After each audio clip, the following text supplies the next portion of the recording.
Olá, meus amigos, tudo bem, tudo certo? Deus é mau e ele matava no Antigo Testamento. É preciso analisar bem tudo isso, e para isso nós precisamos abordar alguns termos lógicos. Primeiro, se Deus prega os valores morais, ele deve segui-los. Se Deus prega não matar, ele deve seguir o não matar. Se Deus prega não roubar, ele deve seguir o não roubar. Se ele prega não mentir, ele deve seguir o não mentir. Então, é uma prerrogativa, é um axioma. Se ele prega, ele deve seguir o que ele prega. Existem os valores morais, e se existem os valores morais, Deus tem que seguir esses valores morais. Portanto, se ele cumpre os valores morais, realmente ele é Deus. E se ele faz algo moralmente errado, ele não existe, ou ele é um Deus mentiroso. Ou ele prega uma coisa e faz outra. Se Deus não deu tal ordem ou narrativa, tal ordem lá no Antigo Testamento para matar crianças, para matar inocentes, para mentir, se Deus não deu tal ordem no Antigo Testamento, a ordem para matar. No Antigo Testamento nós temos muito essa ordem. Vocês não deixem ninguém, matem todos, peguem as sobras aí, o que eles têm para vocês, né?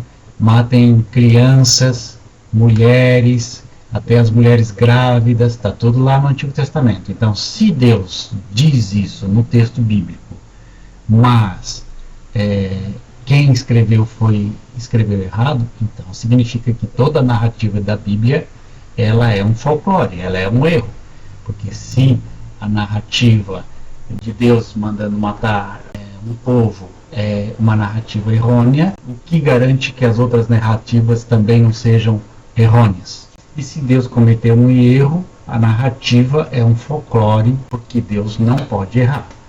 Então, vamos retornar aos escritos, os registros judeus utilizados pelos cristãos, que diz assim, Deuteronômio, capítulo 2, 34. Naquela ocasião, conquistamos todas as suas cidades e as destruímos totalmente, matando homens, mulheres e crianças, sem deixar nenhum sobrevivente. Opa! Se Deus não segue aquilo que ele pede para que os outros sigam moralmente, ele é mentiroso ou ele não existe. Se a narrativa do Deuteronômio 2, 34 é uma narrativa errada, alguém escreveu errado, isso garante também que todas as outras narrativas onde fala de Deus onipotente, Deus poderoso, também são narrativas errôneas, não corretas. Deuteronômio 3, 6. E nós as destruímos completamente, tal como havíamos feito com Seom, rei de Esbom, destruindo todas as cidades, matando também os homens e as mulheres e as crianças. Deuteronômio 20, versículos 16 a 18. Contudo, nas cidades das nações que o Senhor, o seu Deus, lhe dá por herança, não deixem vivo alma alguma. Conforme a ordem do Senhor, o seu Deus, destruiu totalmente os hititas, os amorreus, os cananeus, os ferezeus, os heveus e os jabuseus. Senão, eles os ensinarão a praticar todas as coisas repugnantes que eles fazem quando adoram seus deuses, e vocês pecarão contra o Senhor, seu Deus. Então aqui, Deus manda matar a todo este povo. Ora, se Deus manda matar e Deus pede para que sejamos morais, e lá no Antigo Testamento, na tábua da lei diz não matarás, se ele manda não matar, ele também deve não matar. Se ele prega esse valor moral e ele não vive esse valor moral, ou ele não cumpre, ou ele não existe, ou ele é um mentiroso, ou ele é um Deus mau. Nós temos lá em 1 Samuel 15, de 1 a 3. Assim diz o Senhor dos Exércitos, eu me recordei do que fez Amaleque a Israel, como se lhe opôs no caminho quando subia ao Egito. Vai, pois, agora e fere Amaleque, destrói totalmente a tudo que tiver, e não lhe perdoes, porém matarás desde os homens até as mulheres, desde os meninos até os de peito, desde os bois até as ovelhas, e desde os camelos até os jumentos.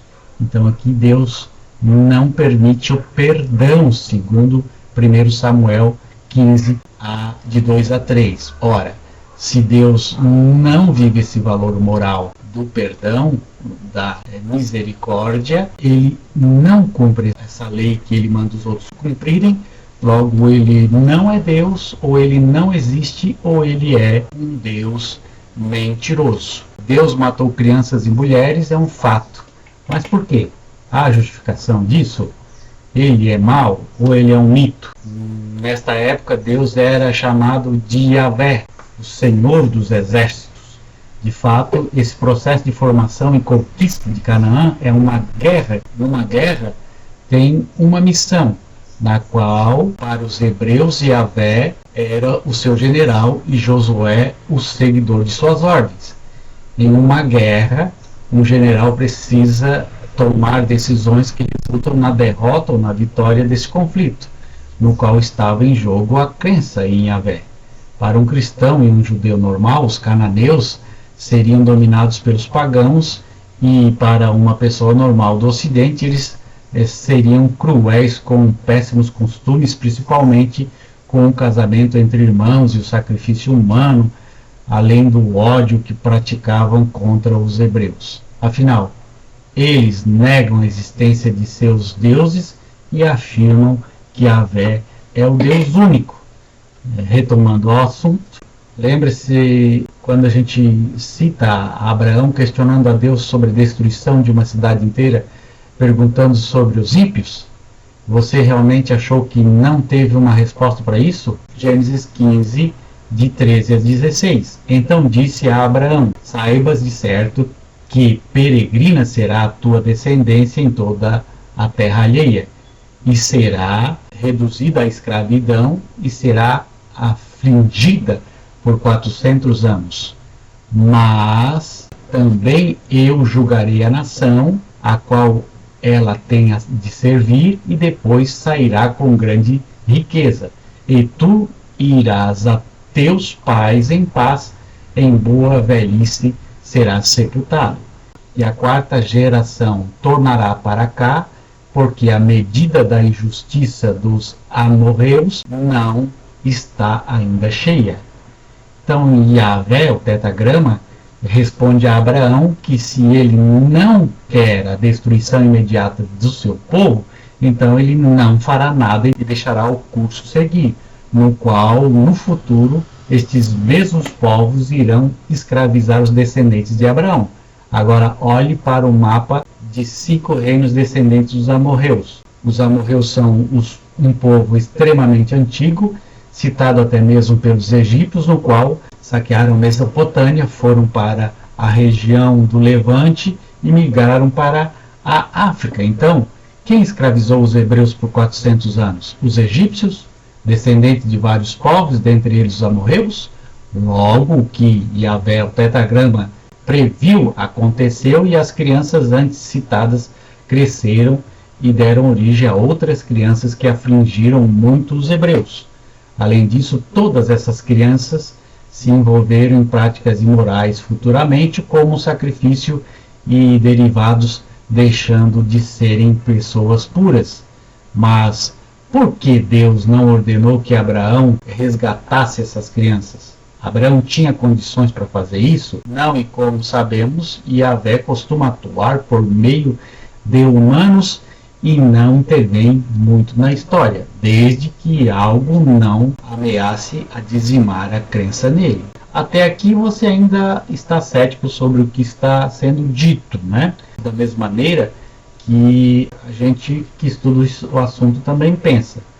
O exemplo citado sobre os amorreus, por ser visto novamente na Bíblia, retratando a passagem de 1 Samuel 15, 2 a 3, agora com os amalequitas, embora não haja nenhuma citação dos amalequitas além da Bíblia sobre eles, já que eram uma tribo e foram quase exterminados.